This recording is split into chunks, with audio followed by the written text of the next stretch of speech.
Hi, fifth grade. Today we're going to work on an oldie but a goodie. This was the very first standard we worked on in fifth grade, order of operations or expressions it might be called. So an expression is a number sentence. And when you were younger, that was as simple as like 3 plus 2. But now we're looking at kind of like layers and picking apart the order of operations, which is what comes first, second, and third. So I have this sheet here. You have something similar in your notes. If you have your notes at home, hopefully you didn't throw those away yet. So we're going to go through and do this problem as we fill out. Remember, I called it like a totem of the order that we do things in. So first we're going to do our parentheses.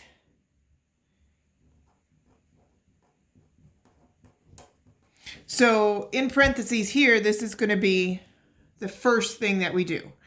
Because 3 minus 1 is inside of the parentheses.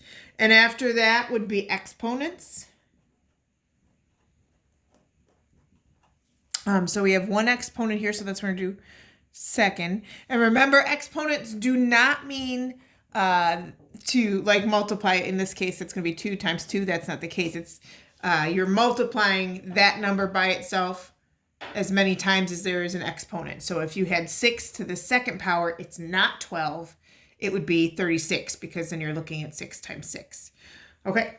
And then after exponents, we're going to do multiplication and division, but that's a little bit trickier than you might think because you're going to go left to right. So multiplication,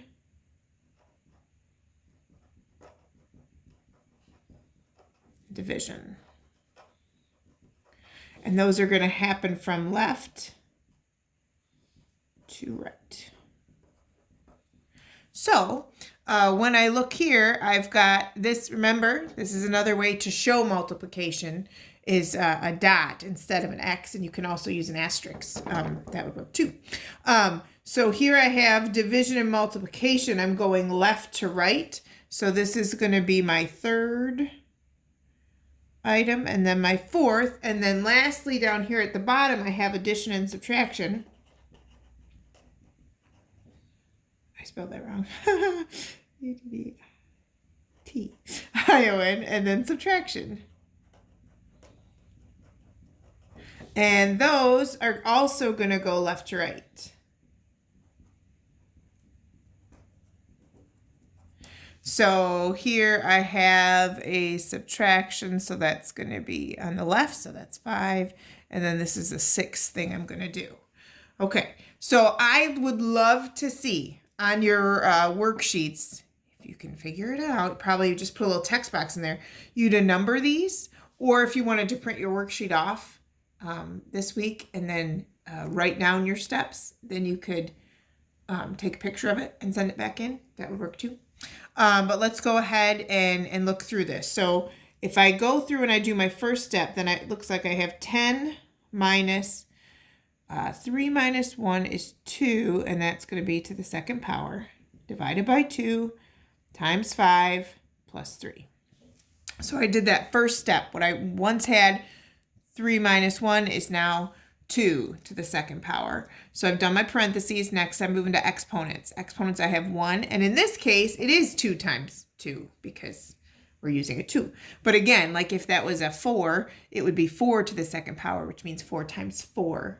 Giving us 16, not 8. So here I'm going to now have 10 minus 4 divided by 2 times 5 plus 3. Okay, so next up was my multiplication division moving left to right. And I said I would be doing my division before my multiplication because division was on the left.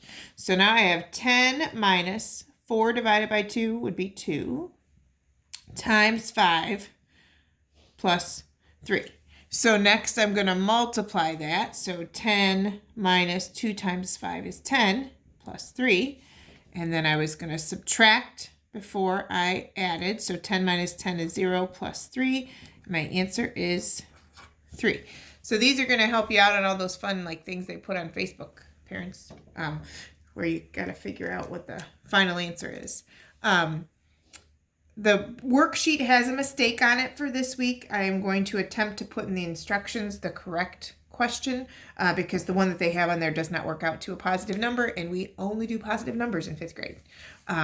So please make sure you ask me questions this week. I do remember y'all enjoying this standard quite a bit. We've got some fun things planned for the rest of the week. So ask questions, be good, and we'll talk to you soon. Bye.